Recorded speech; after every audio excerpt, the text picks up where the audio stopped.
Hey, Jason here. In today's case study video, we're going to go back. I thought I did this already and I forgot. We're going to go back and cover what the difference is between ROIC, ROCE, and unlevered return on net tangible equity to finish that series up before we get back to more investment analysis here. Before I get to that, though, I need to let you know you can get this series as a podcast anywhere in the world for free on all major podcasting platforms, Stitcher, Anchor, SoundCloud, Spotify, iTunes, and more. You get this as part of the I Love Value Investing podcast anywhere in the world for free. And if you like this video and our other videos, make sure to subscribe and hit the notification bell below so you're notified every time we release a new video, and release new videos all the time. Okay, so we're back here in the value investing float analysis, valuation template, and profitability metrics template sheet that I give to all students. You can get this for free at the link below in the description as well. You can get this as part of the 5 free gifts below. This is one of those 5 free gifts. Okay, so let's go to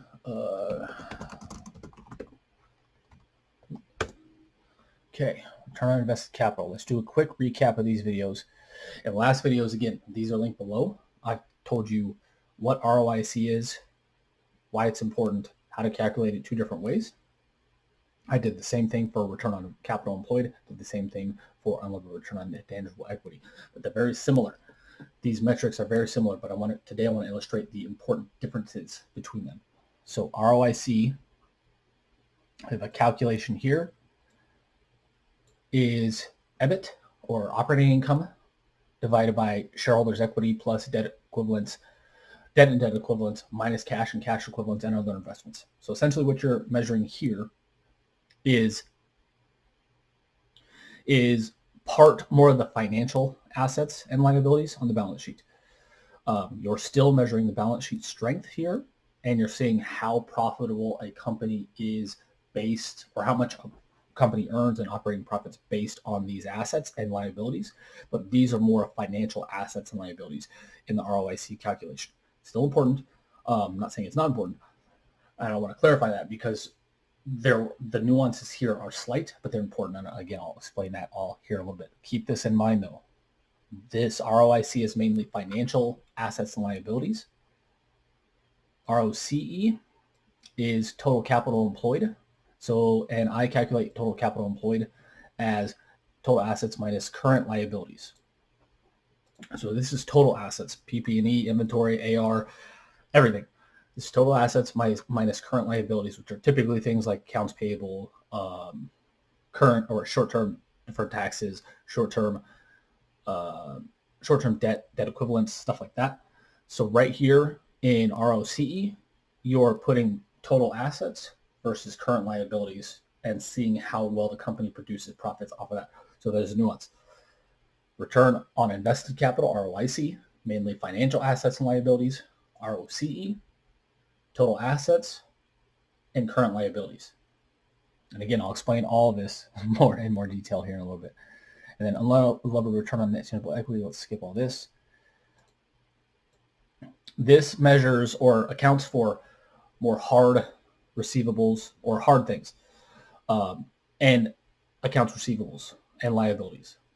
So this includes inventories, PP&E, the hard assets, and accounts receivable, more of a that's accounts receivable, simply accounts payable and accrued expenses. So these are essentially expenses or assets and liabilities that help you run the day-to-day operations. Those are the main kind of technical differences between these 3 metrics. But it's more important, not necessarily what goes into these metrics, although that is important. What's important is how this affects how you should think about these metrics. So these all use operating profit, but they measure slightly different things. Financial assets and liabilities, ROIC, total assets minus current liabilities, ROCE, and more hard assets and things like accounts receivable, accounts payable in unlevered return on net tangible equity.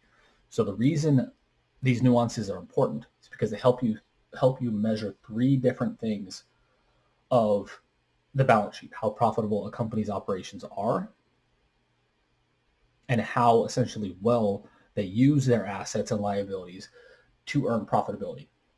The higher this number is on all these numbers, the better, because that means the more profitable they are, as I explained in the videos on these various metrics. The reason I use all three of these is because I want an entire picture. I want the entire picture as I think when I invest in a stock as a total business owner. So I want to see the entire picture. If I look at just ROIC, for example, which again is still one of my favorite metrics, but if I look at only ROIC and don't even know about the other two, which I didn't until 4, 5, 6 years ago, something like that, you're essentially measuring operating profit versus financial assets and liabilities only. But when you use the whole picture, you get a whole picture of how well they use the entire balance sheet, because it's more than just financial assets and liabilities. Especially unlevered return on net tangible equity is especially important for companies that deal more in hard assets. So that's why the numbers were so huge when we saw Microsoft and Procter & Gamble. Microsoft doesn't deal in a lot of hard assets. Procter & Gamble does. But they both frankly have huge competitive advantages, which is why those numbers are so huge. These are the major differences in these metrics.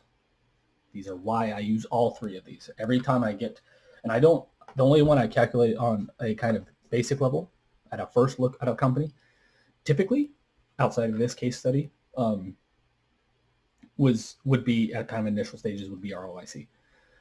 After I get to a certain stage on invest or looking at a company and a stock, then I calculate ROCE and unlevered return on net tangible equity after it looks like a good potential investment. Because again, then I want the whole picture. At the beginning stages, I just want the partial picture, which is good enough for me. It's just ROIC. When I want the full picture, then I go and do the other two metrics after it looks like a good investment. Okay, and then down here, I explain all of this in depth, and then I get into things like owner's earnings and other stuff in this sheet as well. So bring you back here. Oops, wrong screen. Okay, so there's my face, and let's just bring you back to the single screen. There we go. So I hope you enjoyed these analysis series. Sorry, my cat is trying to get in here. Sorry about that. I hope you enjoyed these videos. Again, I knew nothing about these, especially, or I knew about ROIC forever. But until 4, 5, 6 years ago, again, I can't remember the exact year, I read the entire Berkshire Hathaway shareholder letters from beginning to end. And I learned about ROCE and unlevered return on net tangible equity, which are two of Buffett's favorite metrics. These three metrics, along with free cash flow to sales and cash conversion cycle, which I talk about in other videos, are 5 of my favorite metrics. If I had just these 5 metrics and I had the information on these metrics about like what the numbers that went into them, I could give you a full preliminary analysis of a company with just these 5 metrics. That's how powerful they are, and that's how many things they show you. Of course, past that stage, once you get past the initial stage, then other things become more important, like evaluating management, reading through footnotes in financial reports, stuff like that. But at an initial stage and then later stage, initial stage, these are great. But at the later stage, these, again, help me get the full picture of the company and the stock as well. So I hope you enjoyed learning about these, especially ROIC is very common, but ROCE and unlevered return on net tangible equity are not. So I hope you enjoyed learning about them. And I wanted to finish up the series before we get back to the investment analysis, because it seems like just based on the views and the comments and the subscribes, we're getting a ton more stuff from those kind of videos. Ton more views and watch time and subscribes and everything. So I'm going to do a lot more of those videos like I have been lately. So I'm going to get back to that, but I want to finish up this series as well before we move on to those more fully. So if you have any questions about this entire series, all the videos are in the links below in the description. If you have any videos, or if you have any questions about anything in the videos, I didn't explain something well enough, should explain something better, let me know in the comments below. If you're watching on YouTube, make sure to like, love, share, subscribe, comment, all that good stuff, and hit the notification bell so you're notified every time we release a new video. We release new videos all the time. If you're listening on the podcast, greatly appreciate it. Again, Like, love, share, subscribe, all that good stuff. And we really appreciate a review, because the more reviews, views, and listens we get to our content, the more people we can help. If you're looking for those 5 free gifts, including the valuation and profitability metric template you just saw and you saw extensively in the series, go to the link below. You can get it for free.